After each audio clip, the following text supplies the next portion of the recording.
China has just delivered a blow Washington clearly did not anticipate. Beijing ordered all Chinese companies to halt purchases of American chips. Overnight, the flow of semiconductors from the US to China's massive tech industry was cut off.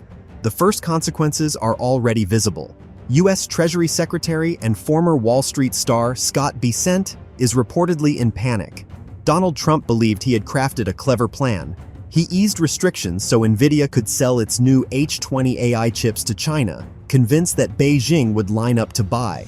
In Washington, it looked perfect. China gets advanced processors, US firms rake in profits, and the Treasury collects 15% from every deal. For Trump, it was supposed to be easy money, technology, revenue, and leverage all in one package. But Beijing didn't just say no, it slammed the door shut and bolted it. Xi Jinping's government ordered companies to cancel not only Nvidia contracts, but also those with AMD, effectively targeting both of America's top chip makers. Then it imposed new rules. US processors were outright banned in state-backed projects. The message was unmistakable. China will no longer play by Washington's rules. The issue is not whether the H20 is powerful enough or whether American chips still hold an edge. The issue is control. Beijing wants to show the world it cannot be cornered or forced into dependence on US technology. What Washington thought was a win has turned into a public defeat, with consequences far beyond a single deal. For decades, American chipmakers earned billions in China. Without Chinese buyers, their future, revenues, and global leadership are at risk. And the timing could not be worse. The US is already mired in debt, high inflation, and political turmoil. Losing its biggest tech client now is like knocking a leg out from under a shaky economy. This is no longer just trade, it's a battle for global influence. Today, Beijing looks confident and strategic, while Washington appears disoriented and clumsy. And that brings us to the core issue. What we're witnessing didn't just appear out of nowhere, it is the result of years of US policy, ironically creating the very situation Washington sought to prevent. For more than a decade, the American strategy has been consistent: keep China away from cutting-edge semiconductors. Successive administrations in the White House followed the same line, tightening export rules, limiting access to the most powerful processors, and blocking sales of vital design tools and manufacturing equipment. The logic was straightforward. If China couldn't get fast processors, its progress in artificial intelligence, supercomputing, and advanced manufacturing would stall. On paper, the plan looked airtight, but while Washington was drafting restrictions, Beijing was building. China poured tens of billions of dollars into its own semiconductor industry. Entire industrial zones were turned into chip fabrication hubs. Universities expanded engineering programs, producing thousands of specialists. Local governments generously subsidized firms working on everything from chip design to lithography equipment. At first, progress was uneven, but it steadily accelerated, often faster than expected in the US. A gap once thought to span decades narrowed in some areas to just 4 or 5 years. That should have raised alarms, but Washington assumed China's dependence would persist. Then came Trump's trade war. That was when the pace suddenly quickened. Tariffs on Chinese goods, sanctions on tech firms, and new chip restrictions came one after another. The goal was to force Beijing into retreat and weaken its hand. The result was the opposite. Instead of slowing down, China turned it into a national mission, cut loose from American suppliers. Blocking access became fuel to double down. Entire supply chains were restructured. Investment in domestic alternatives soared. What had once been an ambitious long-term plan turned into an urgent priority. As a result, the US realized its companies were already taking losses. Nvidia, Qualcomm, Intel, all had huge revenues in China. Without this market, they were losing billions. Trump then adjusted course. The new Nvidia H20 chip, designed specifically for China under export restrictions, was once again cleared for sale. To add political weight, they slapped a 15% tax on every deal. Supposedly a smart move for the American economy. On paper, the scheme looked profitable. China gets the processors it needs. American firms regain their biggest client, and the US Treasury collects billions. But Beijing didn't take the bait. Orders for American chips, including the H20, were canceled. And this came at the very moment when China had already unveiled its own powerful AI systems, such as DeepSeek, which proved that domestic technologies could compete with Western ones.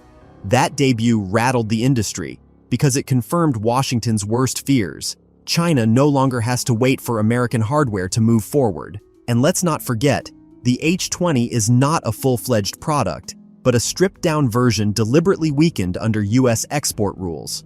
From Beijing's perspective, this wasn't partnership, but humiliation. Paying more for weaker chips while allowing Washington to skim off a tax looked less like cooperation and more like dependence with a surcharge. So Beijing made its choice. It sharply slowed imports of American chips and turned it into a show of confidence. The message to Washington was unambiguous. Chinese companies will no longer build their future on American processors. And an equally important signal was sent to the world. China is ready to go its own way. This moment is not about rejecting a single competitor's chip or one company. It shows how much the balance has shifted. For the US, the ban became a warning. The strategy of restricting access has run its course. For China, it is a chance to prove that years of investment and preparation are beginning to pay off. When we talk about American tech companies' dependence on China, this isn't about some secondary market or minor revenue stream. It's about one of the largest consumer markets and industrial hubs on the planet. The stakes are so high that losing China can shake the financial statements of entire corporations. Take Apple, for example. For many years, China has been one of its key markets and its primary manufacturing hub. In 2023, nearly 20% of Apple's global revenue came from Greater China, almost 1 out of every $5. And it's not only iPhones snapped up in Beijing or Shanghai, it's also factories, suppliers, and logistics, ensuring that Apple's global launches arrive on schedule. If Beijing tightens the rules, Apple will be hit twice: falling sales and production disruptions. The scale is obvious. Outside the US, there is no other country with as many Apple stores as China. Now consider Nvidia, the symbol of America's AI boom. In 2022, about a quarter of its data center revenue came from China. Chinese AI labs and cloud firms were buying thousands of GPUs, but due to export restrictions, Nvidia had to release watered-down versions like the A800 and H20, designed only for China. Without full access, the company risks losing billions. Analysts calculated that unrestricted sales could have generated an additional $15 billion, money now out of reach. Qualcomm is even more dependent. In 2023, 64% of its revenue came from China. Its chips power smartphones from Xiaomi, Poco, Vivo, devices sold worldwide. Without China's scale, Qualcomm will struggle to fund R&D and stay competitive. Even companies not directly tied to hardware feel China's weight. Microsoft steadily earns revenue in the country through Windows licenses, enterprise software, and Azure cloud services, operating via partners and joint ventures. And Tesla, though not a classic IT company, relies on China as both a major market and its largest production hub. Its gigafactory in Shanghai alone produces hundreds of thousands of electric vehicles each year, a significant share of which are sold domestically. What unites all these companies is scale. China is not just a big market, it is unique. Hundreds of millions of middle-class consumers, large-scale projects backed by the state, corporate clients capable of placing orders of a magnitude rarely seen elsewhere in the world. This is not only about revenue growth, it is the very economy of scale that makes advanced products both affordable and profitable. And here is where politics collides with reality. In Washington, it is fashionable to talk about decoupling from China, but the numbers do not lie. For the largest American tech companies, China is not an option, it is a necessity. If Beijing ever fully shuts the doors, the consequences will hit corporate reports and Wall Street indexes within hours. Even if the US secures a temporary deal, Chinese companies will think twice before tying their future to American suppliers again. And here lies the real threat. If China builds an ecosystem that functions without American processors, it will also bypass the US in upgrades, in software, and in patents. Constant tariff threats and unpredictable policies raise a fundamental question. Can America even be trusted as a reliable partner? More and more often, the answer is no. That is why countries are quietly building new systems outside US control, regional trade blocs, alternative financial networks, and alliances designed to bypass Washington. Once these mechanisms are fully up and running, America will no longer be able to dictate terms the way it has for decades. So the question now is simple: has Washington already lost its ability to shape the global economy, or is there still a way back? And to keep up with these and other changes, and to understand where they are leading, make sure to subscribe and turn on notifications.